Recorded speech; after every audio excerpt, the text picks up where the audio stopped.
Kumusta ka na, pre? Ikaw pala yan, Anton. Ayos lang ako. Ikaw, kumusta? Balita ko, may nobya ka na raw. Wala na kami, pre. Pinagpalit ako sa mayamang nakilala niya online eh. Mukhang hindi simpleng babaeng nakilala mo ah. Dapat hindi ka maging malungkot. Eh kung nagkataon, maraming nautot na pera sa'yo yun. Ay nako, pre. Ang hirap makahanap ng tunay na pag-ibig ngayon. Huwag mo kasing hanapin. Darating din yan. Kung maghihintay ako sa pag-ibig na yan, baka pumuti na lang ang buhok ko sa kakaintay, wala pa ring mangyayari. Siguro, nalaman ng Diyos na babaero ka. Grabe ka naman sa babaero, Alan. Hindi ko naman kasalanan na hindi kami nagtagal eh. Eh porkit kasi maganda pumapatol ka. Ngayon, nagre-reklamo ka sa akin. Bigo ka sa pag-ibig. Ganito talaga, pre, pagpugi. Ewan ko sa'yo. Ang ayos kong kausap, tapos ikaw, puno ka ng kahanginan. Siya nga pala, bakit ka napadpad dito? Miss na kita, pre. I love you. Tigil-tigilan mo ako. Babaero ka, tapos nagiging bading ka sa akin. Huwag ka nang maraming paligoy-ligoy pa. Anong kailangan mo? Ay, kasi nakakaya. Sige, aalis na ako. Marami pa akong gagawin pag-uwi. Saglit lang. Ito naman, masyadong nagmamadali. Parang hindi mo na-miss ang kaibigan mo ah. Bilisan mo na. Mainit na oh. Tirik na ang araw. Hindi na nga tayo kagwapuhan, masusunog pa tayo. Baka pwedeng makitira muna sa bahay mo. Aha? Bakit? Wala na kasi akong ibang mapuntahan eh. Maghahati naman tayo sa gastusin eh. Ay, pasalamat ka lang. Wala akong kasama sa bahay. Kung hindi kita mapagbibigyan. Ang bait mo talaga. Kaya mahal na mahal kita eh. Baka pwedeng tigilan mo na yan. Baka ano na lang isipin ng tao.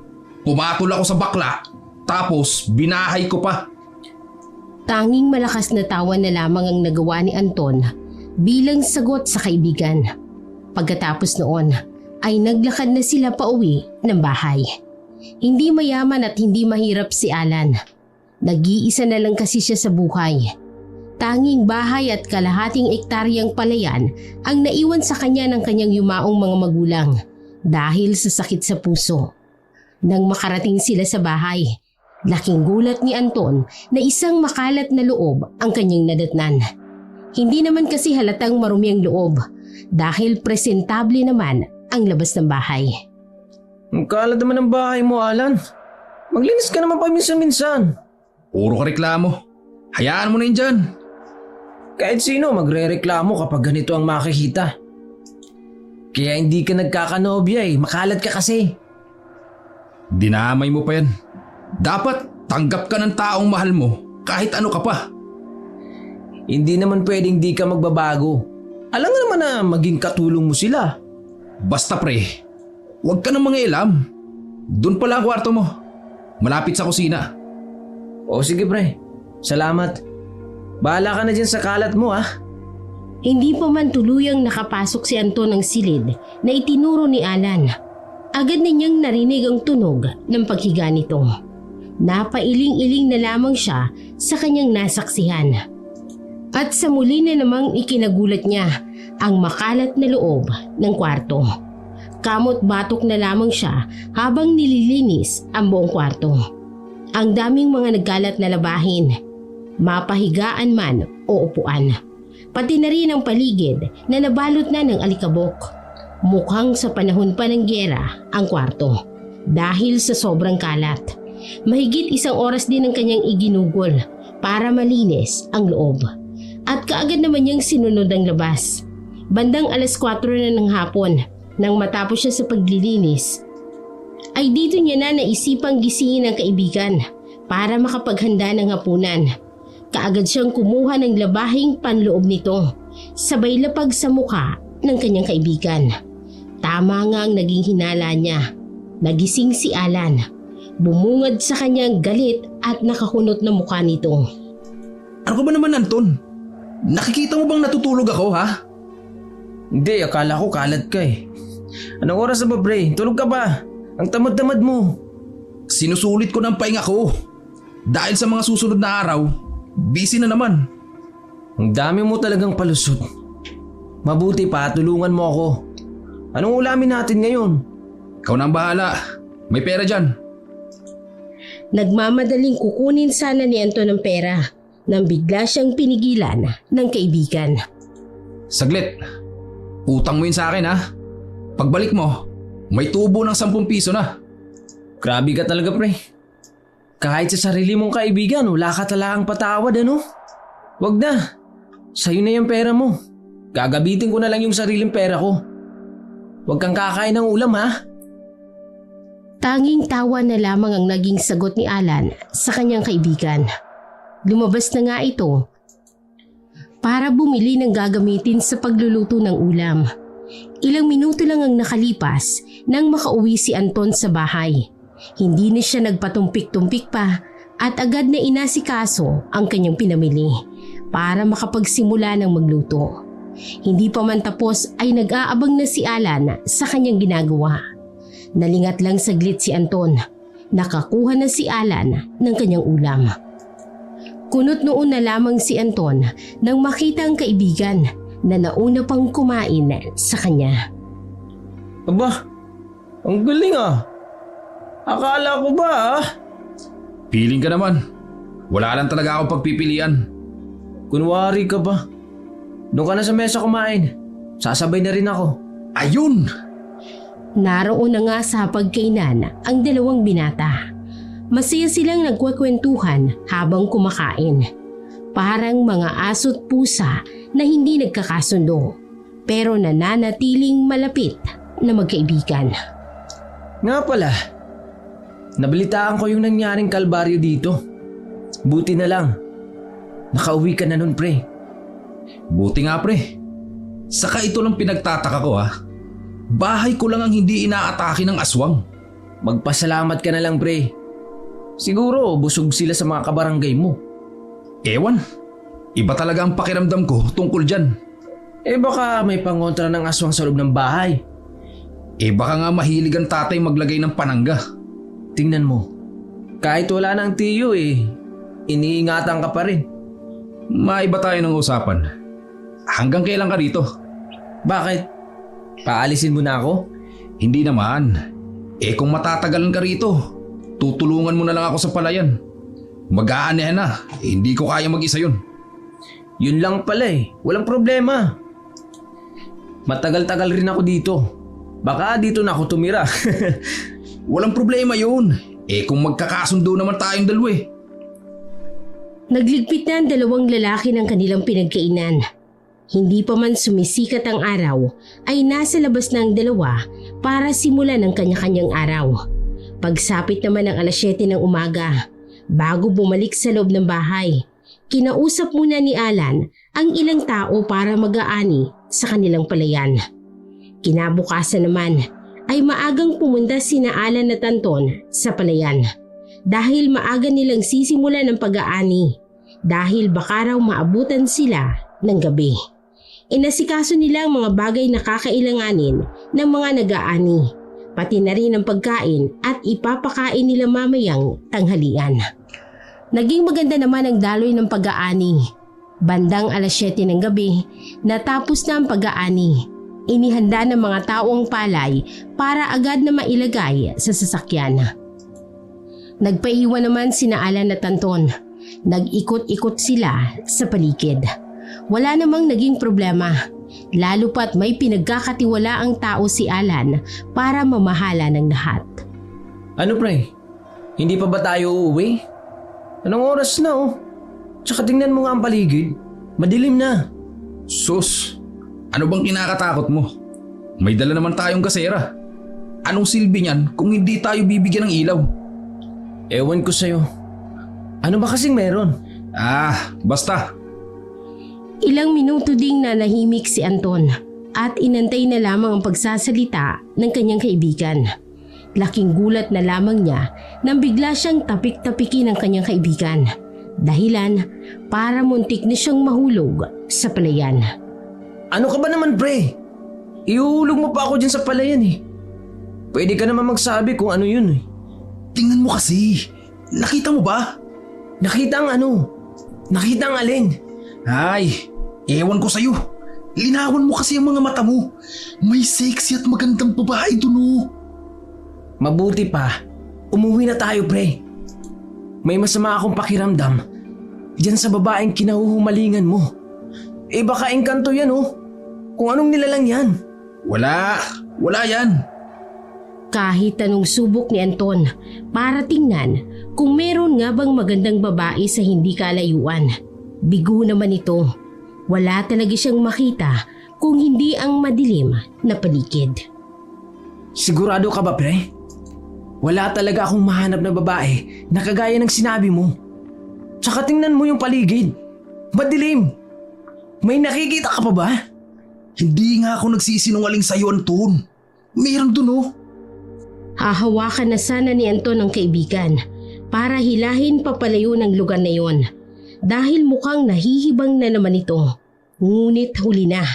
Mabilis na tumakbo papalayo si Alan papunta sa gubat, kung saan niya itinuro ang babaeng sinasabi niyang maganda at balingkinitan.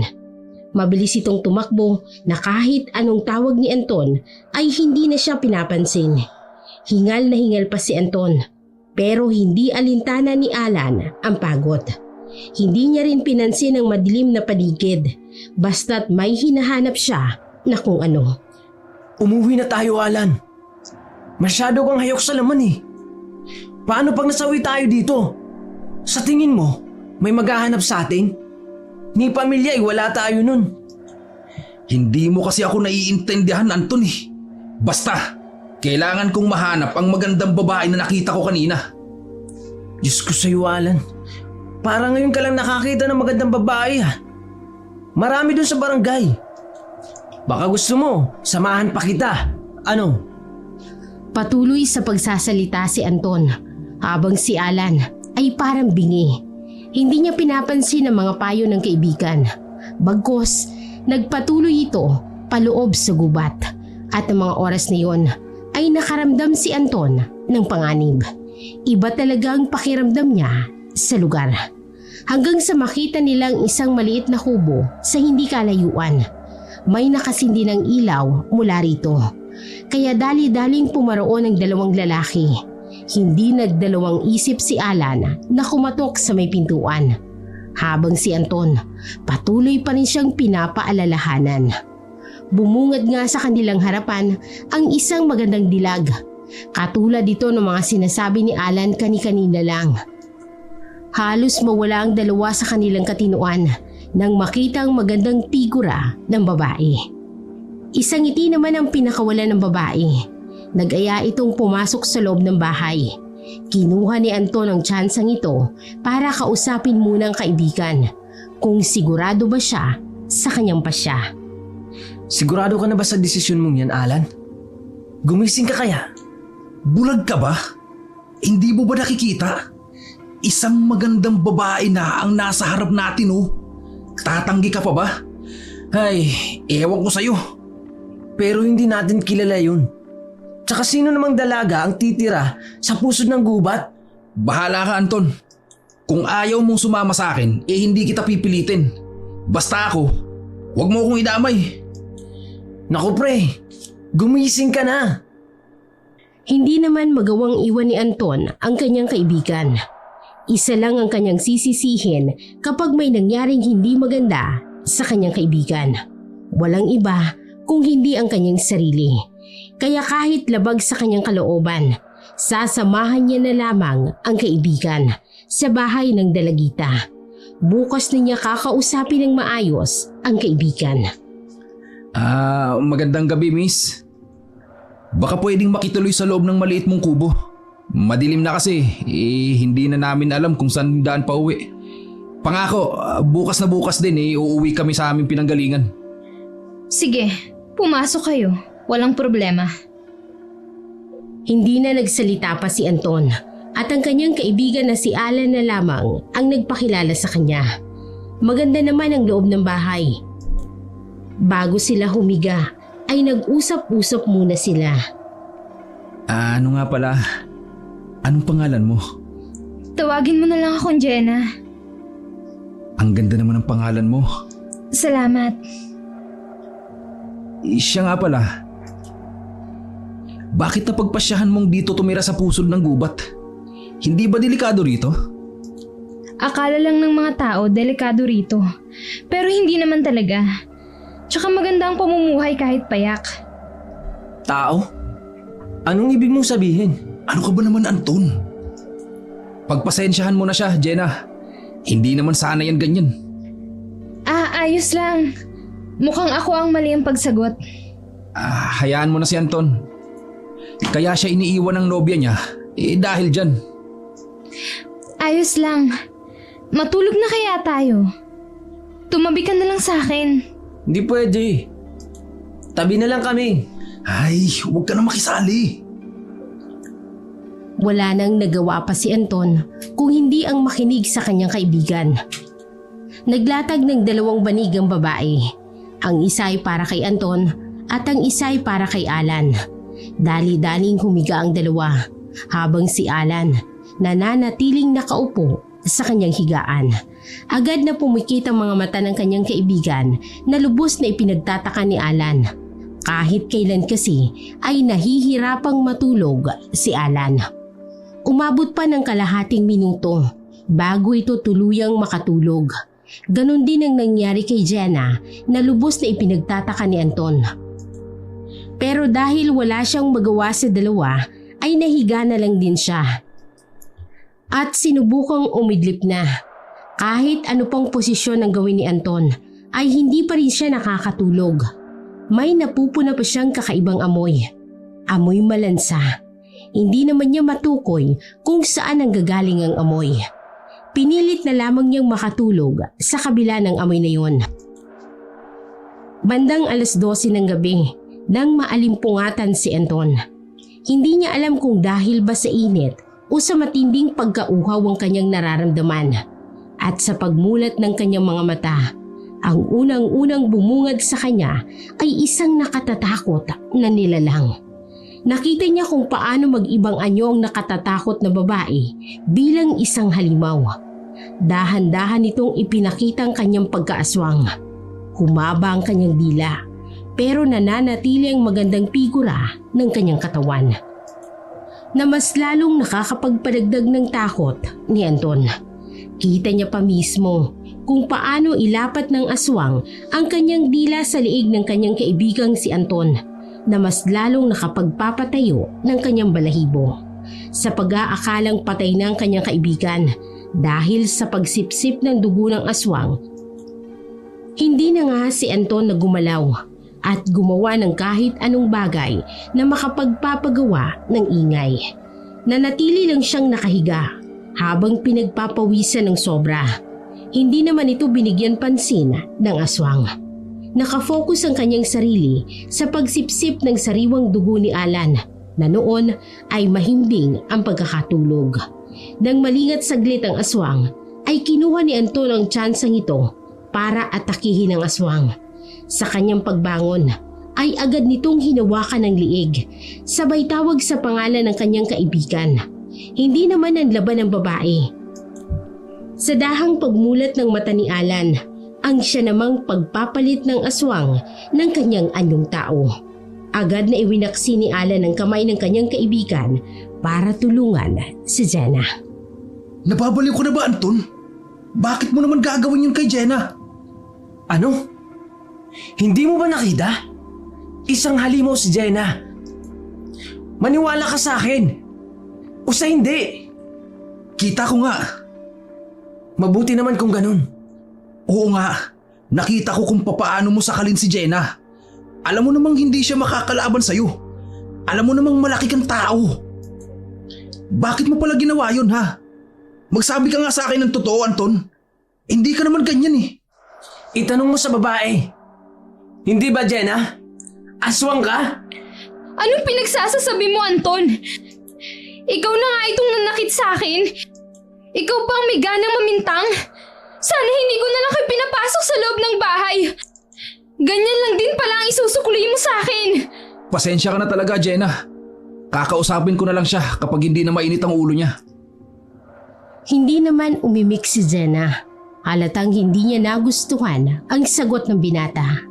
Natigil naman ang kanilang pag-uusap nang biglang may tumunog mula sa kanilang bubong. Sinubukan namang silipin ni Alan kung sino ang nasa pintuan. Isang malaking aso na handa silang lapain sa kahit anumang oras, basta makapasok lamang sa loob ng bahay. Tahol at alulong ang ginawa ng aso at agad na binangga ang pintuan. Takot na takot naman si Jenna. Nakasiksik siya sa dulo ng higaan. Hindi alam kung anong gagawin. Tiningnan naman ni Anton si Jenna nang napaka-weirdo. Patuloy lang siya sa kanyang pag-uobserba sa kilos ng dalaga. Habang si Alan, napako ang paningin sa pintuan. Nag-iisip kung ano nga ba ang gagawin. Dali-daling tinungo ni Alan ang kusina.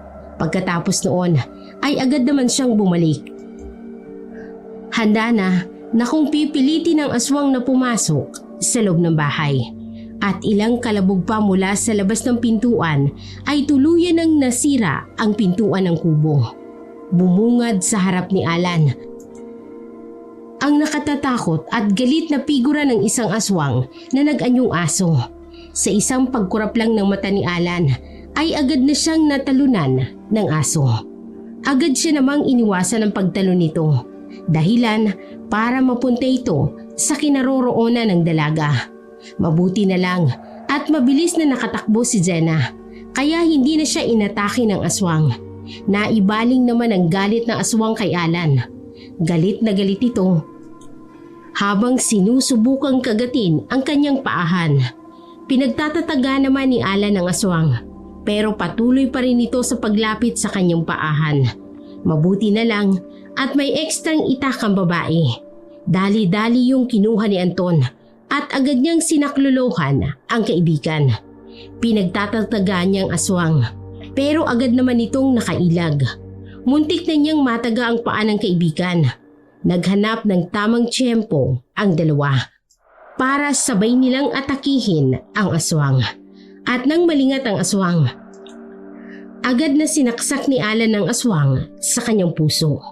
Sinundan ni Anton ang saksak ng aswang sa likod. Bumulagta sa sahig ang aswang at dahang-dahang nagbago ng anyo. Ang aswang bilang isang tao. Naghahabol sa kanyang hininga. Nilingon ni Anton ang ekspresyon ng dalaga. May bakas ng pag-aalala rito. Alam ni Anton na hindi yun para sa kanilang dalawa ni Alan. Naibaling ni Anton ang kanyang tingin mula sa aswang. Dali-dali namang niyakap ng babae si Alan. Dahilan para magpakita ng pagkainis si Anton. Mukhang nahumaling talaga si Alan sa babae. At alam ni Anton na may dalang panganib ang babae. Kung hindi guni-guni ang kanyang nakita kanina. Nag-aantay ang dalawang lalaki na mag-umaga na bago nila lisanin ang bahay ng dalaga. Nangako si Alan na dadalawin niya si Jenna paminsan-minsan. Narinig naman lahat ni Anton. Nag-alala siya para sa kanyang kaibigan. Habang naglalakad silang dalawa ay dito nagalit si Anton kay Alan. Ano ka ba naman, Alan? Ano na naman bang problema mo? Kahapon ka pa ha? Palagi mo na lang pinipigilan ang mga desisyon ko. Sino ka ba? Ha? Kaibigan mo. Kung ako sa'yo, huwag ka nang bumalik doon sa kubo na babaeng yun. At bakit hindi naman? Kung naiinggit ka, huwag mo akong idamay. Gusto ko si Jenna. Aswang si Jenna. Kitang-kita ng dalawa kong mga mata kung paano siya magbagong anyo bilang isang aswang. Alam mo pre, guni-guni mo lang yan. Kung aswang si Jenna, di sana nung pumasok tayo sa loob ng bahay niya, inatake na niya tayo. At saka nakita mo ba ang takot niya nang lusubin tayo ng aswang ha? Hindi ka na naman nakikinig sa akin eh. Mas pinaniniwalaan mo pa yung sarili mong obserbasyon. Ni hindi ka nga makapokus kasi nandiyan si Jenna. Tsaka, gaano mo na ba siya katagal kakilala? Di ba ngayon lang? Wala yan sa tagal. Saka bakit ka ba nangingialam, Anton? Buhay ko naman to. Hindi naman kita pinakikialaman nung marami kang babae. Ngayon na nga lang ako umibig ng ganito. Pipigilan mo pa. Basta pre, nilalayo lang kita sa mga kapahamakan natin sa'yo ng babaeng yan. Kung ayaw mong makinig sa mga salita ko, pwes, wala na akong magagawa. Pagkatapos nga ng pagtatalong yon, ay hindi na nag-imikan pa ang dalawang binata. Pagdating nila sa bahay, kanya-kanya na sila. Muli silang nag-usap nang iniabot ni Alan ang parte ni Anton sa palayan. Ilang araw ang makalipas nang mapansin ni Anton ang kakaibang pag-uugali ng kanyang kaibigan. Malimit kasi itong mapirmi sa bahay. Kung dati, pagkatapos ni Alan sa trabaho sa palayan, ay agad itong umuuwi para humilata. Pero nag-iba na ngayon. Hindi na halos mahagilap ni Anton si Alan sa bahay.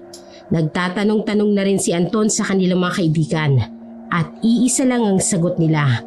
Iniiwasan sila ni Alan. Hindi na daw ito nakikipag-usap sa kanila at hindi naman mawari ni Anton kung bakit. Kung bakit nagkaganon ang kaibigan. Lumipas ang isang linggo. Wala pa ring pagbabago sa pag-uugali ni Alan. Pansin na ni Anton ang biglang pagpayat ng kanyang kaibigan. Kaya naman, inabangan talaga ni Anton ang kaibigan sa kanyang pag-uwi. Alan, ano nangyari sa'yo? Anong kailangan mo? Kung wala, matutulog na ako. Hindi mo ba napansin? Tingnan mo yung katawan mo. Napakapayat mo na. Hindi ka ba nagtataka, ha? Or baka may sakit ka?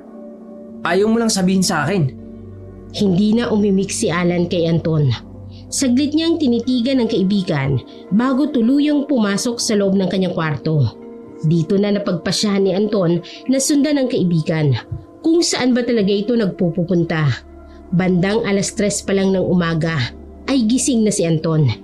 Inihanda niya na ang kanyang sarili para muling sundan ang kaibigan. At tama ngang naging hinala ni Anton.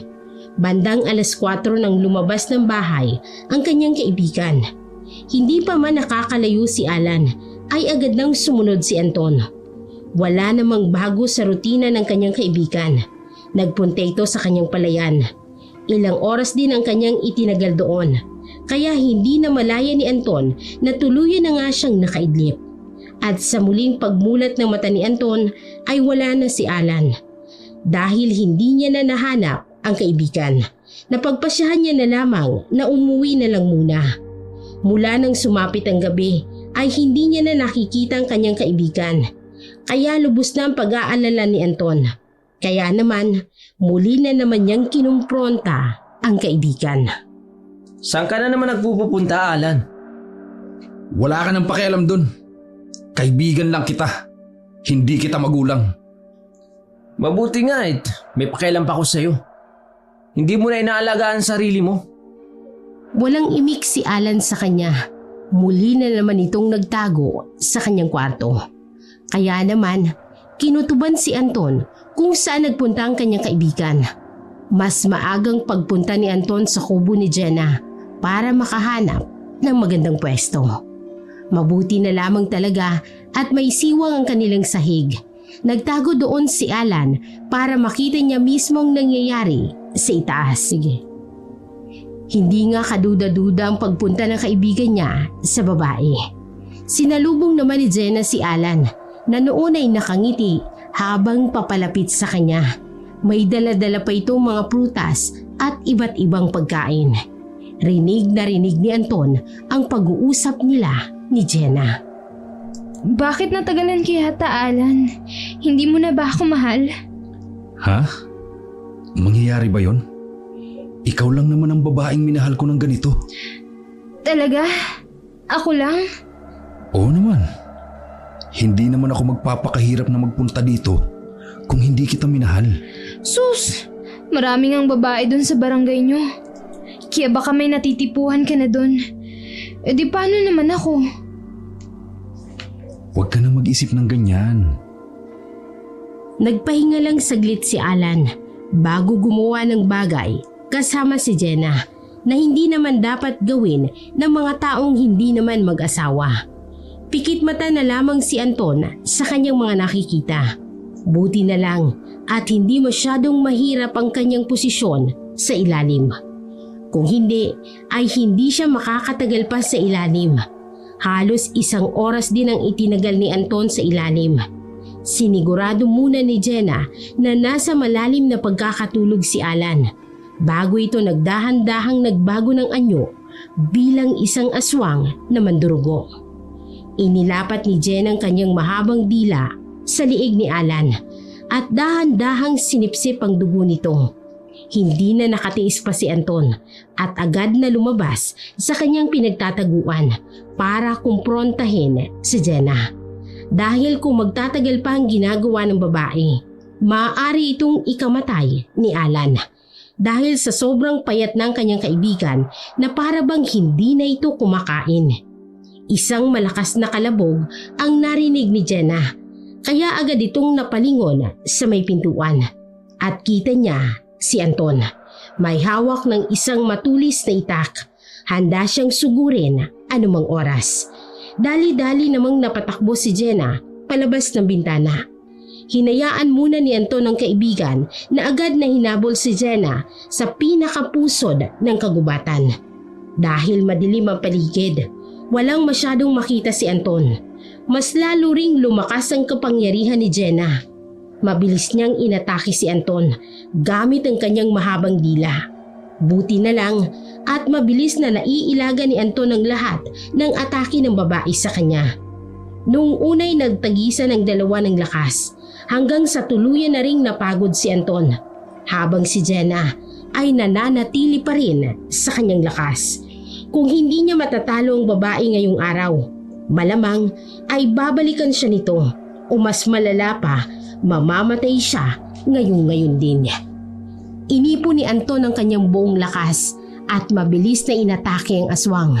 Laking gulat naman ni Jenna sa pangyayaring ito na hindi niya napaghandaan. Dahilan para masaksak siya sa likod ni Anton. Galit na galit ang babae pero tuluyan pa rin itong nanghina. Hinugot ni Anton ang itak na nakabaon sa likod ng dalaga. Dahan-dahan namang nagbalik ng anyo si Jenna. Akmang sasaksakin muli sa likuran si Jenna ni Anton nang bigla na lamang may pumigil sa kanyang kamay para muling ibaon sa likuran ni Jenna ang itak. Mabilis na napalingon si Anton kung sino ang taong yun. Laking gulat na lamang niya nang makita si Alan. Hindi naman agad siya nakapagsalita. Tama na, Anton! Sumusobra ka na! Nalingat lang ako saglit kay Jenna! Sinasaktan mo na siya! Huwag kang magpapaniwala sa babaeng yan. Isa siyang aswang! Nagsimulang humagulgol si Jenna nang marinig ang katagang yun. Dahilan para magalit si Alan kay Anton. Ito ang dahilan kung bakit ayaw kong sabihin sa'yo ang totoo. Sumusobra ka na! Pre! Gumising ka na! Aswang ang babaeng yan! Huwag ka na magsalita! Mag-uusap tayo mamaya pag-uwi ko. Sa ngayon, umalis ka muna bago ko makalimutan kaibigan pala kita. Binuhat ni Alan si Jenna na parang bagong kasal. Sabay lakad papunta muli sa kubo. Habang si Anton, tinitingnan na lang ang kanyang kaibigan na dahan-dahang umaalis. Hindi niya mawari kung ano ang ginawa ng babae sa kaibigan. Nang mawala sa kanyang paningin si Alan at Jenna, napagpasyahan niya na ring umuwi na muna. Inihanda niya ang kanyang sarili sa mga posibleng mangyari. At tulad ng inaasahan ni Anton, umuwi ng mas maaga si Alan. Kunot noon nito at halatang galit na galit. Nang makapagpahinga ay agad na tinungo si Anton. Mag-usap tayo, Anton. Alam mong mahal na mahal ko si Jenna. Pero bakit mo naman ginawa sa kanya yun? Magkaibigan tayong dalawa. Alam ko! Kaya ako ginawa ang bagay na yun. Masyado ka ng bulag sa katotohanan. Kahit anong sabihin ko sa'yo, hindi ka pa rin nakikinig. Hindi kita kailangan. Sinayang mo lang ang pagkakaibigan nating dalawa. Kahit na gawin ko ulit yun, gagawin ko ulit. Hindi mo na maririnig ang sarili mo. Naawa ka pa ba sa sarili mo, Alan? Sobrang payat mo na. Ginagamit ka lang ng babaeng yun. Manahimik ka! Bakit? Hindi ba totoo? Isang aswang ang babaeng yun. At ikaw ang gusto niyang biktimahin. Kapag nakahanap niya ng panibagong biktima, Paniguradong mababalitaan na lang na wala ka ng buhay. Mabuti pa. Umalis ka na lang sa bahay ko. Hindi ko kailangan ng kaibigan at kasama na hindi naiintindihan ang desisyon ko sa buhay. Kaya kung ayaw mo sa desisyon ko, malaya kang umalis. Talagang aalis ako. Papatunayan ko sa'yo na isang halimaw ang babaeng kasama mo ngayon. Isa lang ang tandaan mo, Anton. Kapag umalis ka sa bahay na to, huwag mo na akong kausapin pa habang buhay. At bawal ka na rin bumalik sa loob ng bahay ko. Kahit ano pa yan, wala akong pakialam dyan. Para sa isang babae lang na kayang sirain ang pagkakaibigan nating dalawa. Ngayon mo lang yan nakilala. Paano na lang kung malaman mo ang nakakubling sekreto niyan? Baka hindi mo na siya matanggap. Hindi na nag-antay pa si Anton ng kahit na anong sagot mula sa kanyang kaibigan. Ang importante sa kanya ay mapatunayan niyang totoo ang kanyang sinasabi at balang araw, maiintindihan din siya ng kanyang kaibigan.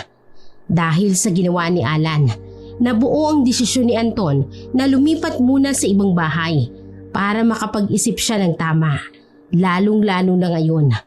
Pagkalabas ng bahay ay hindi na nag-abalang lumingon pa si Anton sa bahay ng kanyang kaibigan. Mabigat man sa kalooban ay pilit na tinatanggap ni Anton ang lahat.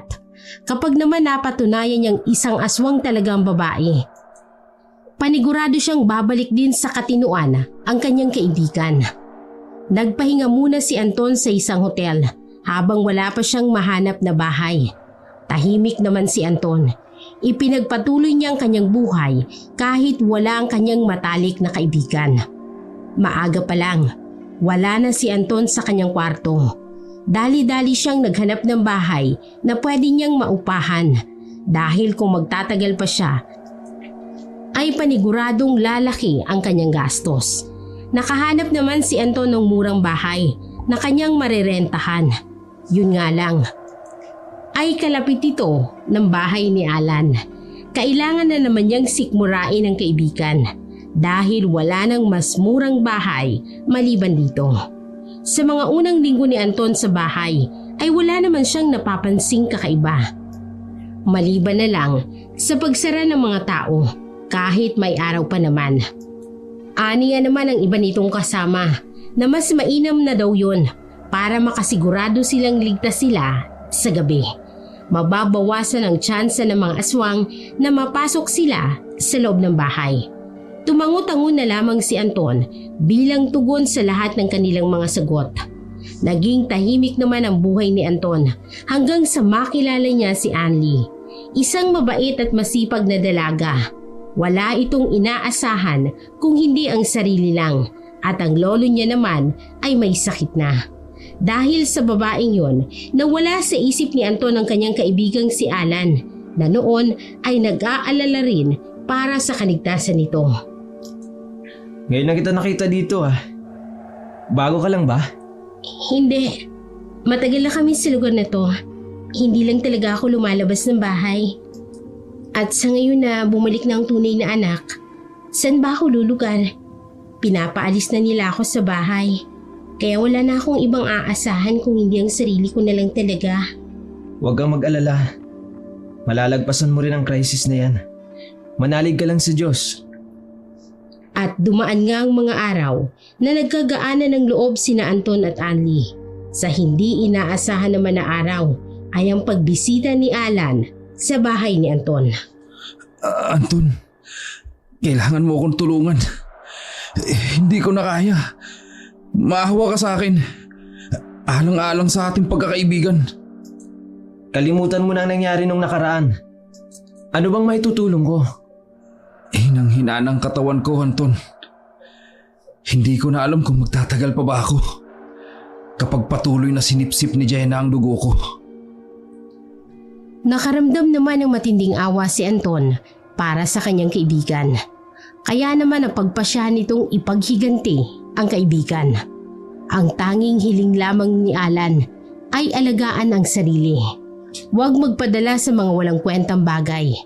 At yun ay sinang-ayuna naman ni Alan. Kasama si Anli ng mga oras na yun na nag-aalala sa pwedeng mangyari kay Anton. Kapag pumayag siya sa gustong mangyari ng kaibigan. Habang mahimbing ang pagkakatulog ng lahat, lumabas ng bahay si Alan at Anton na wala man lang ginagawang kahit anong ingay. Agad nilang tinungo ang kubo ng babaeng mandurugo. Pero bago pa man sila makarating doon, ay agad na pinigilan ni Anton si Alan na magpatuloy pa. Siya na lamang daw ang aatake dahil isang pagkakamali lang, buhay ang nakataya. Hindi pa man natapos ni Anton ang kanyang sasabihin, ay agad na inatake ni Jenna si Anton. Napuruhan niyang lalaki sa bandang may likuran nito, dahilan para mapaaray ang binata.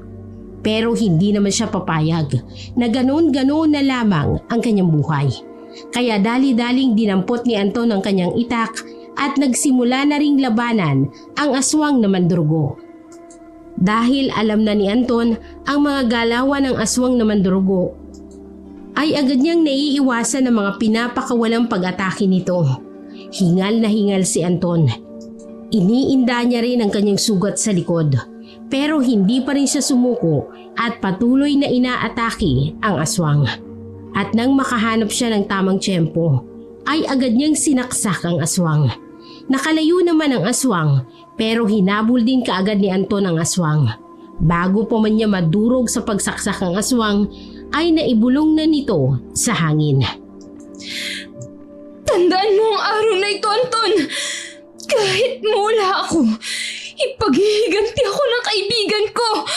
Magsimula ka ng maghila kung sino ang sasama mo sa hukay!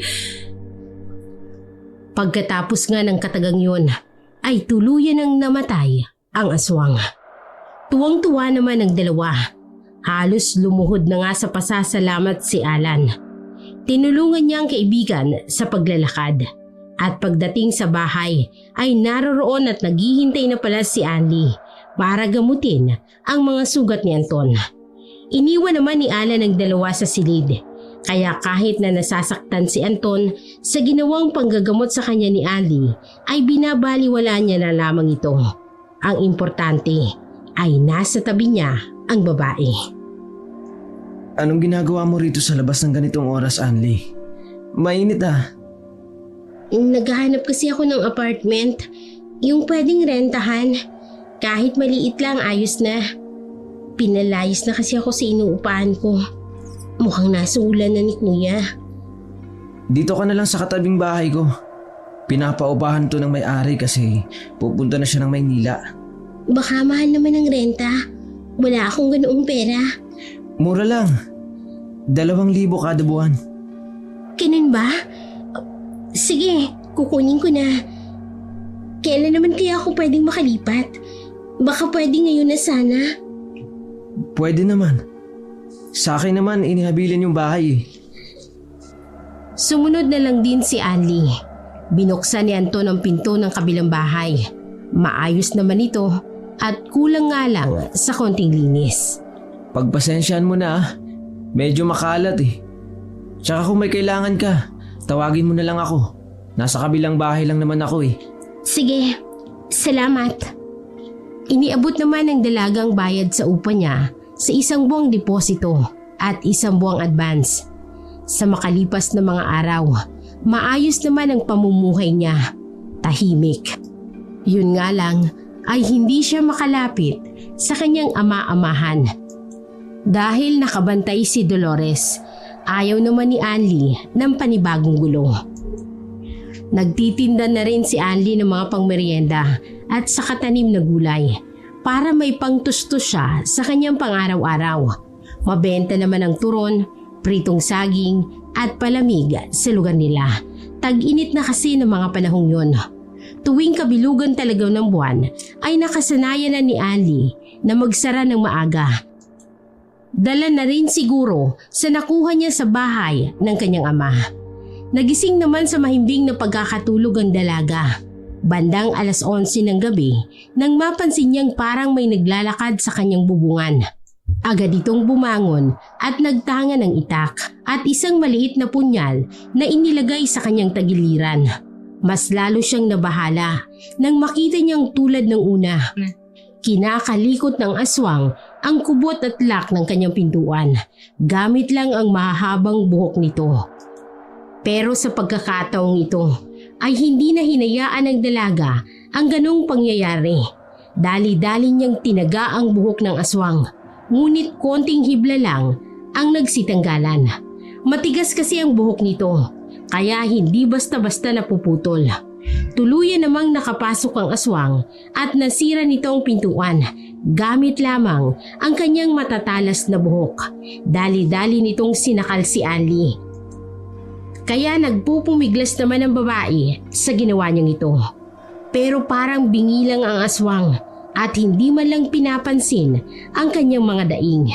Buti na lamang talaga at hawak pa ni Ali ang kanyang itak. Ginamit niya ito para tagain ang kapirasong buhok na humahawak sa kanyang katawan. Matagumpay ngang napabitaw ni Ali ang sarili sa pagkakasakal. Hindi na ito nagdalawang isip pa para tumakas gamit ang bintana. Nadapa ang babae pero kaagad ding bumangon sa katumakbo. Papunta sana siya sa direksyon ng kanilang bahay, pero dahil malayo at walang katao-tao sa bandang unahan ay napilitan si Ali na sa kabila ang takbo. Kapos na siya sa kanyang hininga, dala na rin ang kanyang matinding pagtakbo. Pero panay pa rin ang kanyang sigaw at paghingi ng saklolo. Wala man lang naglakas loob sa kanyang mga kapitbahay na tulungan siya. Bagkos, kahit gising ay nagpapatay kaagad sila ng kani-kanilang mga ilaw at maayos na isinasarado ang pinto. Takot na takot sila na baka sila ay madamay. Palagi nilang iniisip na may mga anak pa sila. Mabilis na nahabol ng aswang ang dalaga. Mas maliksi ito kumpara kay Ali, gamit ang mga galamay ng buhok nito. Inawakan si Ali sa may paahan at kaagad na ihinila.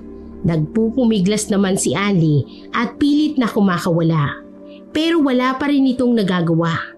Tanging mahinang dasal na lamang ang kanyang nababanggit. Buti na lamang ay nadaanan siyang muli ni Anton.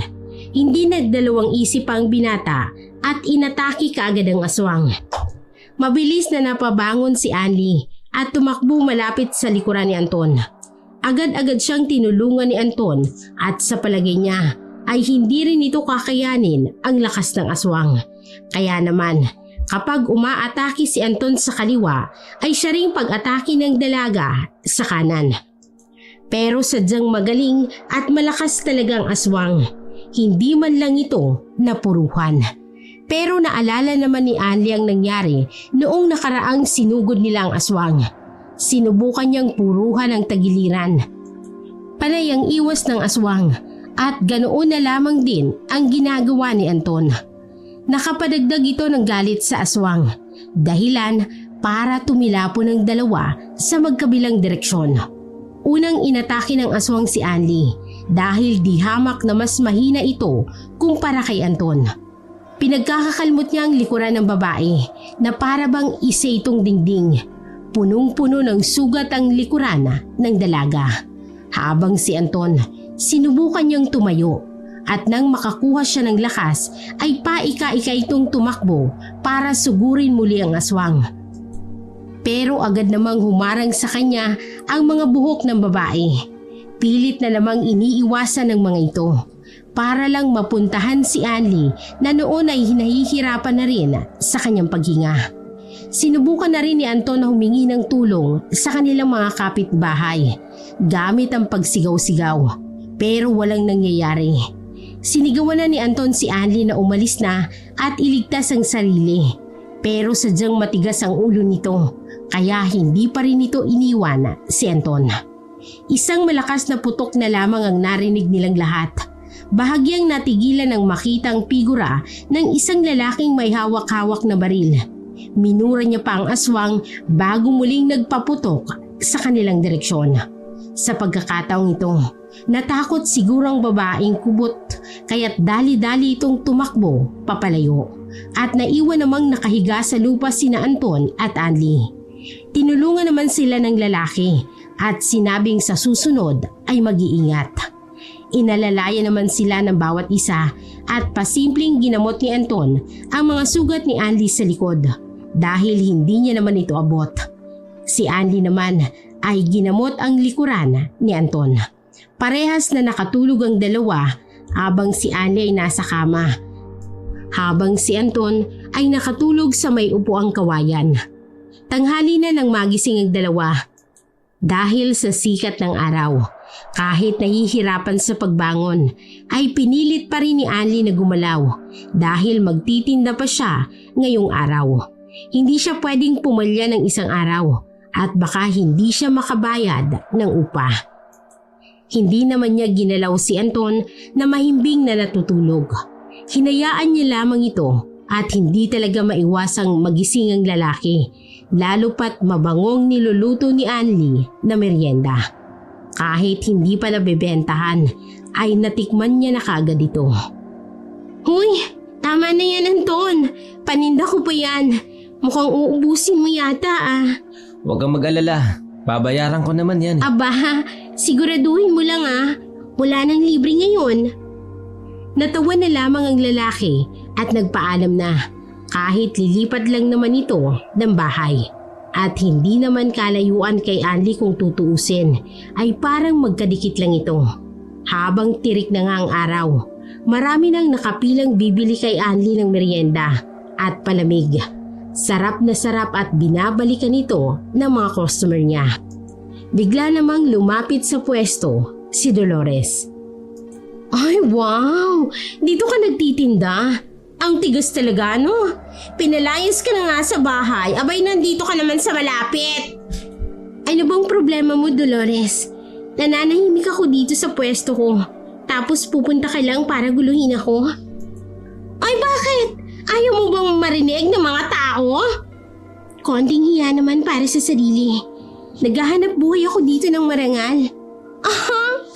Wala ka na bang mapaghihinga ng tulong? Ayaw na kasi sa'yo ng itinuturing mong ama. Paano? Nagising na rin siguro sa katotohanan. Nagsimula na namang magbulong-bulungan ang nasa paligid na ikinahiya ng dalaga.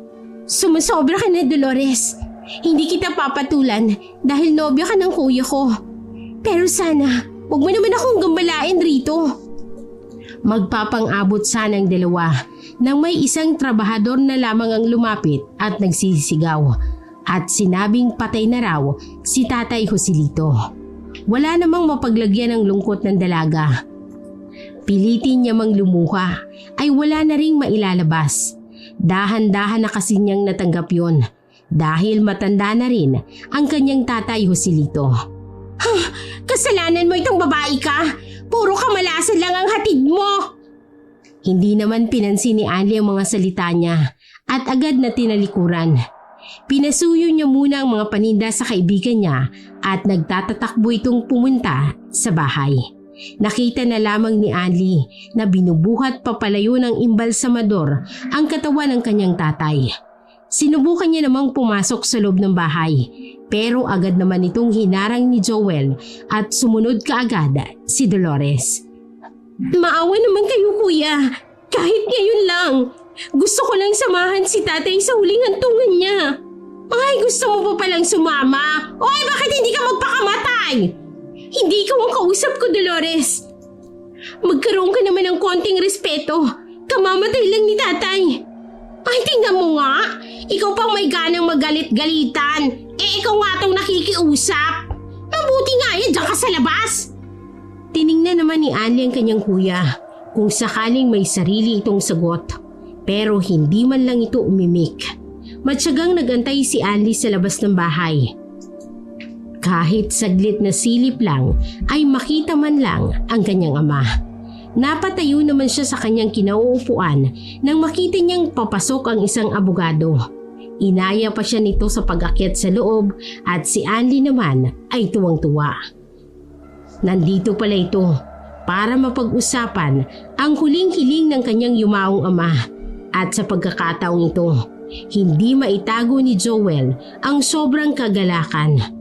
Alam niya naman kasing sa kanya lahat mapupunta ang iniwan nito. Pero laking gulat na lamang niya nang magsabi ang abogado na pantay ang hatian nila ng kanyang kinakapatid na si Anli. Halos magwala ang lalaki nang malaman niya at hindi niya ito matanggap. Buisit naman talaga oh. Kahati na nga kita sa lahat. Ako yung orihinal na anak. Tapos ganyan ang hatian. Kumalma ka na muna kuya. Dapat nating pag-usapan yan. Makalipas lang ang ilang araw na mailibing si tatay. Manahimik ka nga. Buisit ka. Kung yan ay kinagagalit mo kuya, ibibigay ko sa iyong kalahati ng mana ko. Agad namang tumutol ang abogado na hindi yun maaari dahil nakasaad yun sa huling habilin.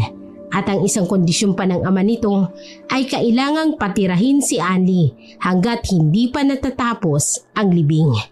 Peste naman oh. Kuya, hindi ka ba talaga titigil? Hinahamon mo talaga ako.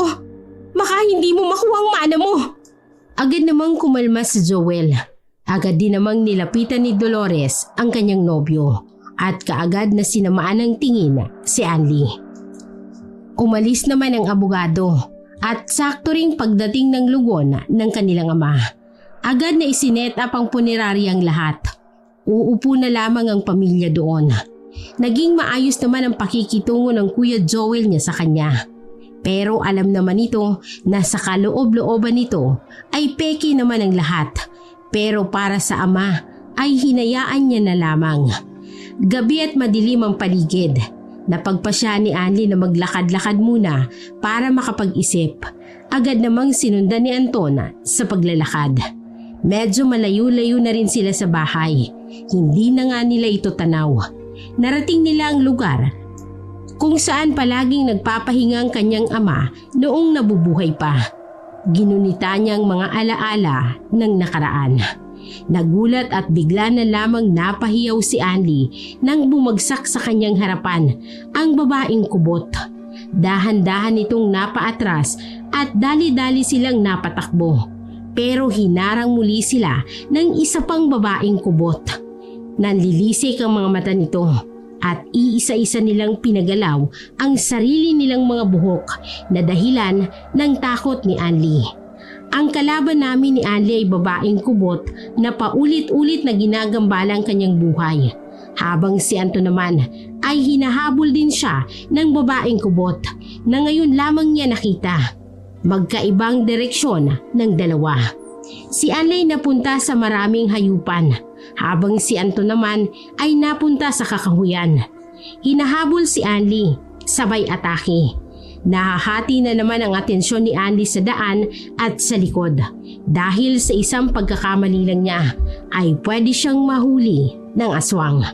Nailigaw niya naman ang aswang at kaagad siyang nagtago sa kulungan ng mga kabayo. Malaking espasyo at hindi halatang may tao sa loob. Kaya hindi nagpaligoy-ligoy at nag-inarte si Anli. Ipinagdadasal na lamang niya ang kanyang kaligtasan. Kita niya naman kung papaano ininspeksyon ng babaeng kubot ang paligid at tumitig ito sa isang kabayo. Napasigaw at nagwala kaagad ang kabayo. Gamit ang matalas na kuko ng babaeng kubot, isinaksak na kaagad niya sa tiyan ng kabayo. Dahilan para mas lalo itong magwala at muli na namang naulit ang proseso hanggang sa mangisay ang kabayo. Sa sobrang takot ay agad na lumabas sa kanyang pinagtataguan si Anli. Dahilan ng pagkaalarma ng babaeng kubot na agad din siyang kinapitan sa bandang paahan. Gamit lamang ang mahabang buhok nito. Nabitin na lamang sa ere si Anli. Buti na lamang talaga ay may nakuha pa siyang isang tubo na ginamit niya para ipukpok sa ulo ng babaeng kubot. Bumagsak naman sa lupa kaagad si Anli. Pero hindi niya iniinda ang mga sakit na nararamdaman niya. Basta't ang importante ay makaligtas siya. Nakalabas naman si Anli ng kulungan ng hayop. Naghahabol pa rin ang aswang. Akmang sasaksakin na sana siya nang may sumaksak din sa babaeng kubot sa bandang puso nito. Nabitawan nito si Anli at napahawak sa sugatang parte ng kanyang katawan. Muli namang isinaksak ng albularyo ang puso nito. Dahilan para bumulagta sa sahig ang babaeng kubot at dahan-dahan itong nagbalik sa kanyang dating anyo bilang isang tao. Medyo matanda na pala ang babae at may naalala si Anli na medyo kahawig niya. Pero hindi niya muna ito ininda at kailangan din ni Anton ng tulong. Napatakbo si Anli sa kabilang direksyon at tama nga ang kanyang hinala. Magpahanggang ngayon ay inaatake pa rin ito ng babaeng kubot. Puno na ng galos ang kanyang magkabilang braso at halatang hinihingal na ito. Dali-dali namang sumaklolo ang albularyo at kaagad na sinaksak ang babaeng kubot. Pero namatyagan niya naman ito. Dahilan para makailag ito at tanging tagiliran lang ang napuruhan. Nang makita niyang 3 na pala ang nakaabang sa kanya, ginamit ng babaeng kubot ang kanyang buhok para makatakas sa kanilang 3. Inuwi naman ni Anli si Anton sa bahay kung saan pinaglalamayan ang kanyang ama. Gulat at galit ang sumalubong sa kanilang 3 kahit ang albularyo ay nadamay pa. Umuwi kasing sugatan si Dolores at itinuturo nito na ang may kagagawan ay si Anli at Anton. Dahil sa nakaramdam ng gulong albularyo, pinauwi muna niya ang 3 nakiramay at tama nga ang hinala nito. Hindi pa man lahat nakalalabas ng bahay ay nagsimula ng sumigaw si Joel. Ano na naman bang ginawa niyo sa asawa ko, ha? Wala ka na ba talagang hiyaan, eh? Kuya, kung ano man ang sinasabi sa iyo ng nobya mo, labas na ako dyan. Pero ang pagbintangan na sinaktan namin siya, hindi yun makatarungan. Oo nga naman. Tingnan mo naman kaming dalawa ni Anli. Puno ng sugat sa katawan. Tapos ganyan lang sasabihin mo sa amin? Hindi ka ba nag-aalala sa aming dalawa? Bakit naman ako mag-aalala? Malaki na kayo. Bakit yung nobya mo, hindi? Huwag mo akong pinipilosopo, Anli. Wala na ang itay. Wala nang magtatang. At wala na ring sumusuporta sa'yo. Hindi man lang kita nakitang nalungkot sa pagkawala ng itay. Ayos ka din ano, kuya? Hindi ba ama mo yan? Natahimik naman kaagad sila nang awati ng albularyo. Anya nito ay hindi daw magandang mag-away-away sa harap ng bangkay. Baka hindi raw makatawid sa ibang mundo ang kanilang tatay. Ito lang ang masasabi ko. Ginawa ko lang ang lahat ng ito para sa Mana. At pagkatapos masabi ni Joel ang masakit na salitang yon, ay pumasok na ito sa kanyang kwarto. Naiwan doon si Dolores. Hindi ko alam kung anong klaseng babae ka. Pero isa lang ang masasabi ko. May ginawa ka talaga sa kuya ko. Sabi mo nga, masama yung mambintang. Wala ka namang sapat na ebidensya. Pumasok na rin sa loob ng kwarto si Dolores. Naiwan naman ang 3 sa salas para gamutin ang mga sugat na natamo nila sa kanilang pakikipag-away. Masasabi mo ring maswerteng 2 at dumating ang albularyo. Dahil kung hindi, ay tsak na napatay na sila ng aswang na kubot. Dahan-dahang binalot ng albularyo ang kanilang mga sugat. Nagmukha silang Egyptian mummy dahil halos lahat ng parte ng kanilang katawan ay may mga bandage. Sabay pa nito ang pag-inda ng sakit. Nagpasalamat naman si Anli sa albularyo. Inalok niya pa ito ng pera bilang kabayaran sa lahat ng naitulong nito. Pero ayaw niyang tanggapin ito. Kaya naisip ni Anli na hatiran na lamang ng mga prutas at gulay ang matanda pagkatapos ng libing ng kanilang ama. Konting tiis na lang talaga ay makakapagpahinga na si Anli. Kampante din ito dahil napatay na nila ang babaeng kubot na patuloy na gumagambala sa kanyang buhay.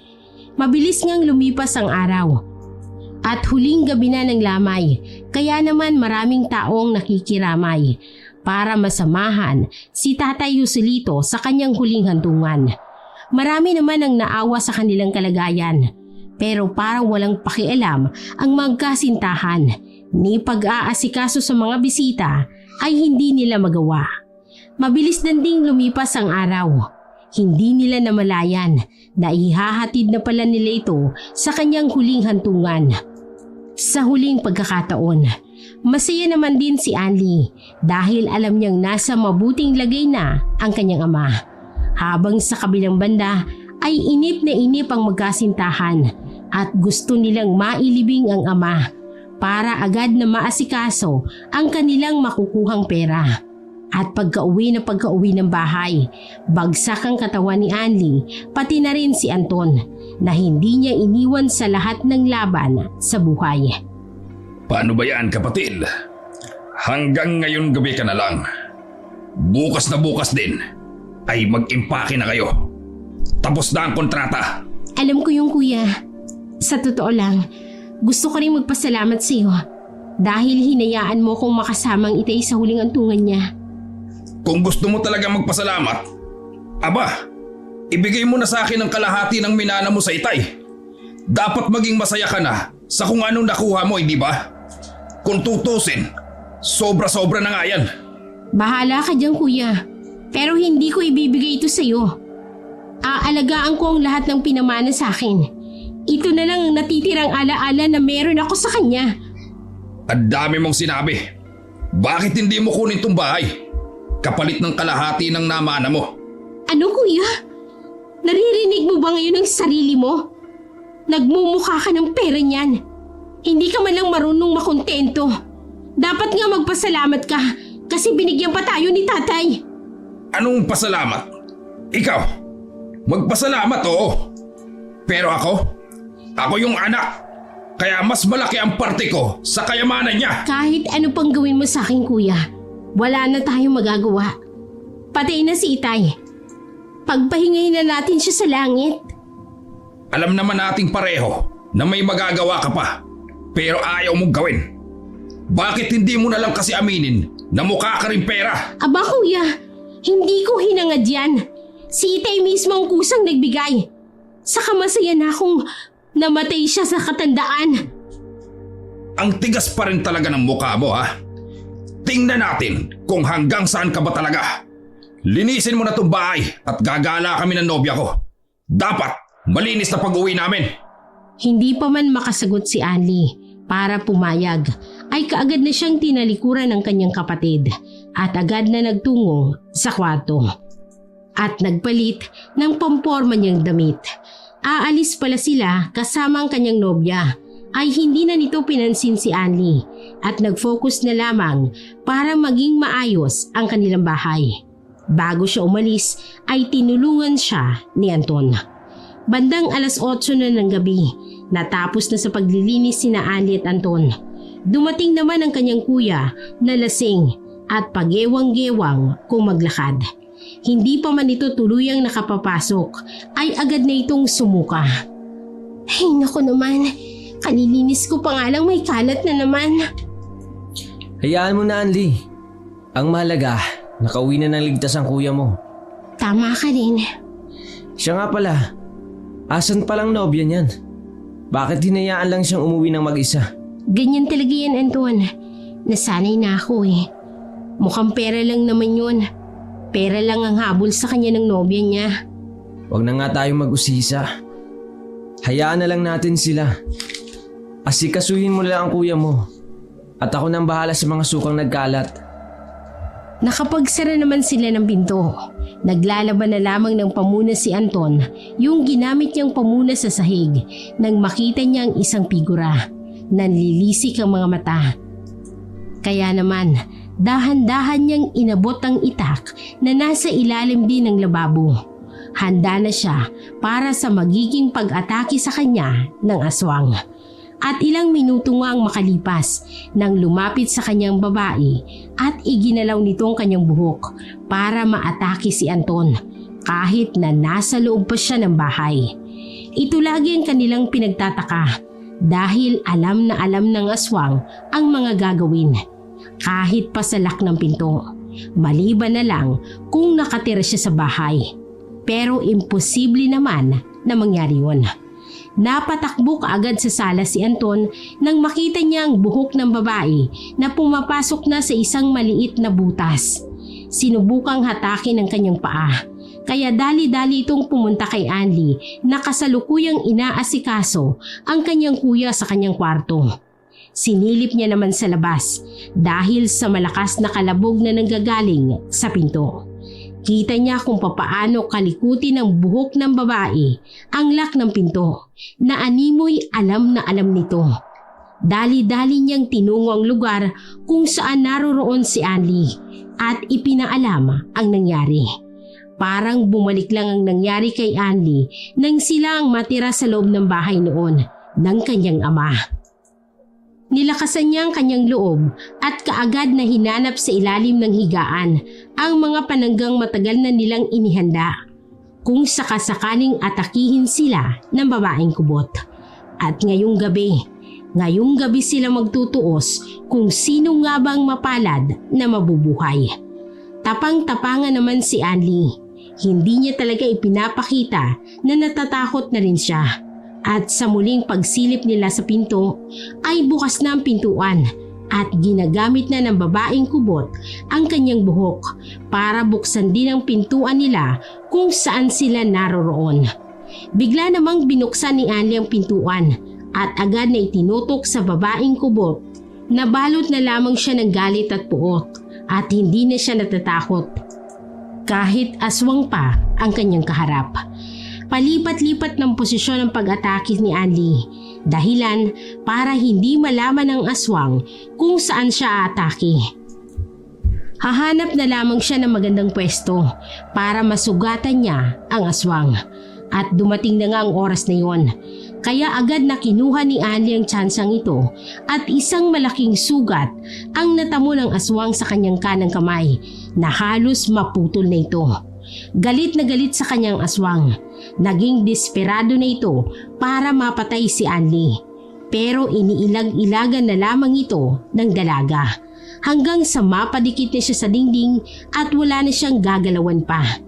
Iniangat ng aswang ang buhok nito. Hudyat ng paghahanda para saksakin si Anli. Pero naunahan ng aswang. Isang saksak sa kanyang puso ang kanyang natamo. At sa paglingon niya kung sino ito ay si Joel pala. Kinuha niyang muli ang kanyang itak at muling ibinaon sa kanyang puso. Bumulugta na lamang ang tuluyan sa sahig ang aswang at bumulwak ang malakas na agos ng dugo. Hindi nito maintindihan ang lumalabas na likido na nagmumula sa babae dahil kakaiba talaga ito. At ilang minuto pang makalipas, nagbalik anyo ito bilang isang orihinal na anyong tao, si Dolores. Nabitawan ni Joel ang kanyang tangang-tangang itak at hindi ito makapaniwala. Ang pinakamamahal niyang nobya, ang babaeng kubot na patuloy na gumagambala sa kanilang buhay. At sa kauna-unahang pagkakataon, umiyak sa harapan ang kanyang kuya Joel at buong akala kasi ng lalaki ay mahal na mahal siya ni Dolores. Pero mukhang totoo ang dating sabi sa kanya ng kanyang ama at kapatid. Ginagamit lang siya nito para sunod sa luho, para mabuhay ang buong angkan na aswang. Labis-labis ang pagsisisi ni Joel. Kuya, tahan na. Anli, pasensya ka na talaga. Nagsisisi na ako sa lahat ng mga hindi magagandang nagawa ko sa'yo. Ano ka ba kuya? Kalimutan mo na ang pangyayaring yun. Ngayon ko lang napagtanto na naging masama pala ako sa buong buhay mo. Pasensya na talaga. At sa'yo ko ibinulto ng galit ko. Wala kang dapat ihingi ng tawad kuya. Natural lang yan. Saka magkapatid naman tayo, hindi ba? Tama nga ang naging desisyon ni Itay. Na naging masyadong gahaman lang talaga ako sa mana at sa paghahabol ng pansamantalang kaligayahan. Panigurado ako kuya. Magiging masaya na si Itay sa'yo. Ang lahat ng aswang na sinubukan silang patayin ay kaibigan pala ng babaeng mandurugo na naunang napatay ni Anton.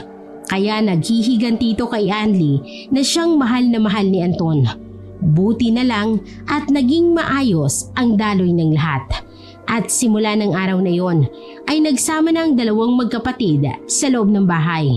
Anya pa ni Joel ay magiging malungkot daw ito kapag siya na lamang ang titira. Kaya naman, pumayag na rin si Anli. Sabay-sabay nilang pinalago ang ari-ariang ibinigay sa kanila ng kanilang ama.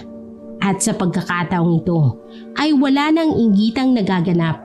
Naging kontento na rin si Joel sa mga narating niya sa buhay at hindi na naghahangad ng sobra-sobra pa. Sadyang mahiwaga talagang buhay ng tao. Naging daan si Anton sa dalawa niyang mahal sa buhay. Nailigtas niya ang kanyang kaibigan sa kapahamakan, pati na rin si Anli na naging biktima lang ng paghihiganti.